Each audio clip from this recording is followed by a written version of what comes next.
First, their goal-scoring striker was suspended, having correctly received a red card in the previous game. Then the rules were bent, some would say outright trashed.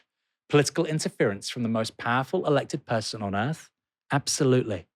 And still, they lost. In the early hours of this morning, British time, Belgium beat one of the hosts of this year's World Cup, the United States. Now, if you aren't familiar with the controversy preceding that game, you're probably thinking, so what? After all, Belgium, despite being a much weaker side than a decade ago, are ranked 9th in the world by FIFA. Most Americans, meanwhile, think football is a game you play with your hands. How absurd. But while Belgium were always the favourites to win, that didn't stop many Americans convincing themselves they could win this game, even if they knew literally nothing about football. That may have included Donald Trump, because the US president called Gianni Infantino, the FIFA president, querying whether a suspension to Folarin Balogun, the US team's hotshot striker, could be lifted. Here was Trump talking about that conversation. But all I did, I asked for a review because I didn't think it was a foul. And, again, I'm good at this stuff. I didn't think it was a foul. I thought it was two great athletes that crashed into each other and got entangled. That was not a guy punching somebody in the face or anything that, would be different. And I think it's a terrible, if they wouldn't allow, a top player, maybe the best, maybe among the best players on the team to play, I think it would have had a big stain. And I related just that feel. I didn't tell him what to do. I can't tell him what to do. But and I don't believe he made the decision. I think it was a committee that made the decision. And they made the right decision because, number one, it wasn't a foul. And you want to see a game with your best players. You don't want to say, how would you feel if I took, we take Messi out? Look, he ran into somebody. Or we took Ronaldo, you bunked into somebody, we're going to take you out of a game. He's great. Or Harry Kane, we're going to take you out of the game, Harry, because you happen to hit somebody a little bit harder than you can't do that. And I think the referee's call was horrible. And nobody talks about that. They talk about the red card like it's fine. Nobody talks. The referee's decision to red card. I didn't know what the hell a red card was. When I found out, I said, you got to be kidding. This guy just hands up, okay, your best player is not going to play next week or in the next game. I said, wow, that's a lot of power. That's terrible. But then I looked at his past, and it wasn't so great.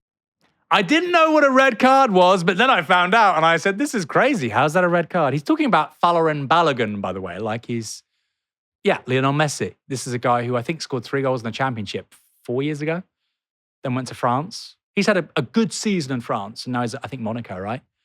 The way they talked about this guy, you thought, wow, it's like Messi in 2022 for Argentina. Folarin Balogun can single-handedly take the United States men's team to the World Cup final. As we've just seen, no. Slightly wishful thinking there. And I don't mean to be derogatory about anyone's appearance. I think that's a really horrible thing to do. But that lady in the corner, maybe you can rewind this, if you're watching the upload later on. That lady in the corner probably spent a few too many weeks at Mar-a-Lago. Very strange American politics with Trump, isn't it? Not long after, it seems that Balogun's suspension was indeed suspended. In other words, his punishment wasn't lifted because of a mistake, which happens, by the way, but it doesn't happen in the World Cup because there's no review of red cards, but it was simply deferred. The red card stands, but it won't kick in for another year. FIFA's disciplinary code states that Balogun should have received a ban of at least 2 matches for serious foul play. In the end, he got 1 match. It was a 1-match ban, already very strange, and something FIFA, the game's governing body, wouldn't actually explain. And then, the day before the Belgium game, after news of Balogun's suspension broke, FIFA explained their reasoning for this sudden act of charity by pointing to Article 27 of the FIFA Disciplinary Code. That article allows the federation to, quote, fully or partially suspend the implementation of a disciplinary measure. Basically, it's a very wide-ranging rule that allows FIFA to make whatever decision they like without any criteria. It's FIFA basically being Judge Dredd. I am the law. Gianni Infantino, I'm gay, I'm a migrant, I'm disabled, I'm the law. In response to that news, there was incredulity from many. Not Donald Trump, though, who said this on Truth Social. Thank you to FIFA for doing what was right and reversing a great injustice. President Donald J. Trump. Meanwhile, Belgium's coach, Rudy Garcia, said this. I didn't know that the FIFA World Cup, 5th of July, is now the 1st of April. And that is April Fool's. We're not defending the national team or the federation. We're defending football. Elsewhere, Sepp Blatter, the former FIFA chief and hardly known for being a man of integrity, said this. Red cards are not overturned by political phone calls. They're overturned by rules, evidence, and independent bodies. If a US president intervenes with the FIFA president and a player is suddenly cleared before a World Cup knockout match, the question is unavoidable. Quo vadis, FIFA? Football must never become a playground for political power. Quo vadis, I don't think is the right words there. Quo vadis, of course, a very famous restaurant in Soho. Where are you going, FIFA? I think he means cui bono. Who benefits? Follow the money. Most scathing, though, was former Liverpool coach Jurgen Klopp. This is our sport, not theirs. If Donald Trump and Gianni Infantino really sorted this out between themselves, it is madness. It calls everything into question. These two people, Trump and Infantino, who know nothing about football, should have absolutely nothing to do with this. A reminder, Infantino is the president of FIFA. What was really interesting, though, was how some Americans responded to all of this and seemingly accepted rule breaking as long as they were the ones that benefited. Here's celeb pollster Nate Silver. Belgium has a right to be mad, I guess, but it's also kind of funny how tilted they are. The United States has won one round of 16 games in its entire history. Play some soccer, boys. Tilted is a poker term where you start to make less than ideal decisions because you've lost your marbles a little bit. You're getting a bit frustrated. Which means, I guess, the US team isn't very good, as we found out last night, by the standards of elite football. So why are you complaining? Well, yeah, but rules are rules. Anyway, in a slightly similar vein, the usually superb Cenk Uygur really let the side down. He said this. I'm torn on Trump interfering with the World Cup. On the one hand, it feels like we're getting a special advantage. You are. It defeats point of sports. It does. Which is supposed to be on merit. On the other hand, I like that Trump finally did something for us, and red card was BS in first place. No, it wasn't. It was red card. And even if it's not a red card, the same rules apply to everybody. Imagine if in the 1990 World Cup semi-final, Paul Gascoigne, second yellow card of the tournament, he's out of the final. Queen Elizabeth II calls up FIFA. Paul Gascoigne, he was the player of the tournament. Paul Gascoigne has to play in the final. Of course, England side didn't make the final, did they? But if they did, he has to make the final. Or Michael Ballack, 2002 World Cup final. The player of the tournament for Germany, apart from Oliver Kahn, the goalkeeper, he wasn't in the final. He was suspended because of a second yellow card. Imagine if, who was it? Was it Gerhard Schroeder was the German chancellor at that time? Calls up FIFA. Michael Ballack. Herr Michael Ballack must be in the final. He's the most entertaining Spieler, which he was. Ballack was sensational in that tournament. No, nobody even thinks you can do that. Nobody thinks it's possible except the Americans. And this is what American exceptionalism boils down to. They think the rules don't apply to them, which is kind of crazy when you think about it. It's a country that's built on a constitution. It's meant to be built on rules. Something very important there and interesting when it comes to foreign policy. I found this the most valuable post, though, not least because it explicitly states the subtext. This is from a person, I'll be honest, I've never heard of before. And maybe that's why it's so interesting. Ellen Carmichael, the most interesting part of the red card saga isn't the ruling. It's how differently Americans and Europeans process the idea that they might have been wronged. Europeans are fundamentally different from Americans in one particular way. They expect life to be aggravating and at times unfair. It's just a fact of moving through the world. I joke that in Europe, the customer is always wrong. You don't read the fine. I quite like that, to be fair. You don't read the fine print. The only pharmacy in town is closed every other Tuesday for 3 hours. And even if the times weren't posted, that's still your problem. Too bad if you want the bill because the waiter's on his union-mandated half-hour smoke break and you're just going to have to wait. I don't know. I mean, do waiters have strong trade unions in any European country? Maybe Sweden. To quote the great Mark Knopfler, I've never heard of him, apparently he's so great. Sometimes you're the windshield, sometimes you're the bug. There's something freeing in that. Things are less in your control, so there's less angst in managing your expectations. In America, things couldn't be more different. We simply can't accept a wrong left unrighted. That's what they think, right? This is about a moral crusade. And all of a sudden, I'm reading this and I'm thinking, Iraq makes so much sense.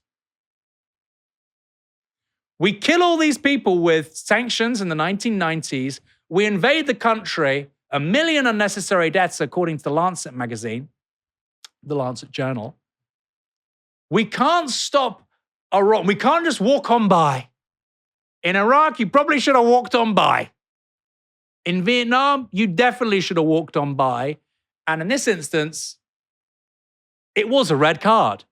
But it's such an interesting glimpse into the American psyche. You might be watching this and thinking, Aaron, what the hell are you talking about? Belgium, the US, they lost 4-1, that crap, who cares? I think this is really revealing. Then there was this. This is from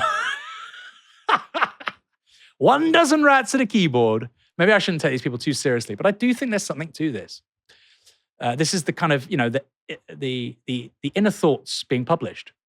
We're very lucky to live in a time when people do this so much, actually. Every country on earth would unhesitatingly also bribe FIFA, okay? So they're presuming that they've done it, to allow their top goal scorer to keep playing. Don't let any of them make you feel bad about that. No, they wouldn't. Nobody's even thought about this before.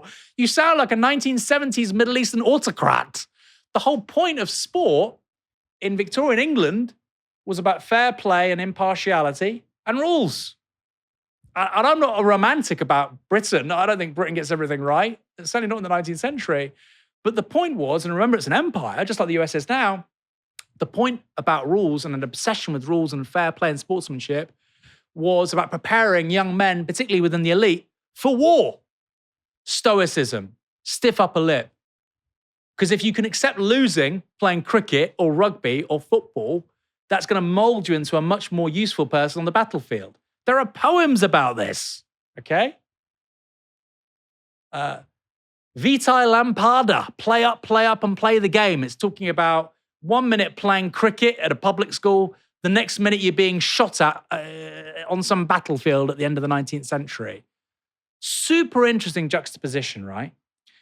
To which one poster to that tweet I just read a moment ago, it said this: Americans do not belong to Western civilization. Super interesting. Maybe they don't. Maybe they don't. If the whole Anglophone world is obsessed with rules and process and impartiality and fair play, but Americans think that the rules can be broken if it favors them, if it suits them, maybe this is a whole different culture. I'm not really into cultural essentialism, but what the Yanks are saying about this stuff, even people who I generally agree with, like Cenk, what they're saying is really different to what you'd hear from Brits, Irish, Australians, Canadians. Michael, what do you think? Yeah, it's so interesting. The point about cultural essentialism, because obviously there is an argument that just this is how America are because they're the most powerful country, right? So that it was Woodrow Wilson who sort of helped develop the League of Nations after the First World War, and then they actually said, well, we are actually not going to join it. They obviously don't join the Kyoto Protocol. They haven't joined the ICC, so the International Criminal Court. And you might say that's just what any country that is the most dominant one does. If you are the most powerful country, why would you succumb to the rule of others? Maybe Britain would do the same if we were the strongest country. I mean, we did have an empire and we were the strongest country, so it's very plausible that we would be just as unscrupulous if we were still the world's supreme power. But then the idea that because I think that tweet has a lot of truth to it, right? That in Europe, the customer is always wrong. I mean, that's how I feel. I mean, I sort of embrace that. It's sort of like if I get the wrong thing in a restaurant, unless I'm like allergic to it, I'm going to be like, oh, okay, it's not the end of the world, is it? Yada. And I think America does have a different culture. I mean, that's one of the reasons why people are so sort of inclined to sue people. Also interesting, this isn't the first time the Americans have intervened in a World Cup to put their thumbs on the scales. And the previous time was actually more dramatic. So in 1970, it's a BBC investigation. So I don't think it's 100% confirmed, but a BBC investigation found it to be very, very highly plausible. The CIA poisoned England's goalkeeper the day before the quarterfinals because they wanted Brazil to win the World Cup. And the CIA wanted Brazil to win the World Cup because Brazil had recently had a US-backed military coup. And the Americans thought that if the Brazilians won the World Cup, this would be good for morale in Brazil. Obviously, England had won the World Cup in 1966. So they thought that if we give gastroenteritis to the other good team's goalie, then Brazil could win and all will be well in our client state, Brazil. So actually, I mean, in a way, that's more outrageous than what Donald Trump has done. Although I suppose the CIA at least did it privately, whereas Donald Trump is the kind of guy who will just publicly say, yes, I wanted our team to win. And so, yes, I did intimidate the head of FIFA. Yeah. By the way, this is a real thing. We're not just making this up. I think there's an Observer podcast series about it. This is how American empire works, right? For many English people, of course, it's the England national team in 1970. Probably the second best team in the tournament. Lost 1-0 to, some say, the greatest team ever, which was Brazil 1970. I didn't see them. I still say Brazil 2002 because I actually saw that team. But, probably the second best team. And they lose in the quarterfinals against Germany because their keeper's out. They have Peter Bonetti instead. They concede 3 stupid goals. But for the American empire, well, it's just business. But for English people, the World Cup, we're playing different games here. We're speaking different languages. The American empire is ruthless. They just kill people.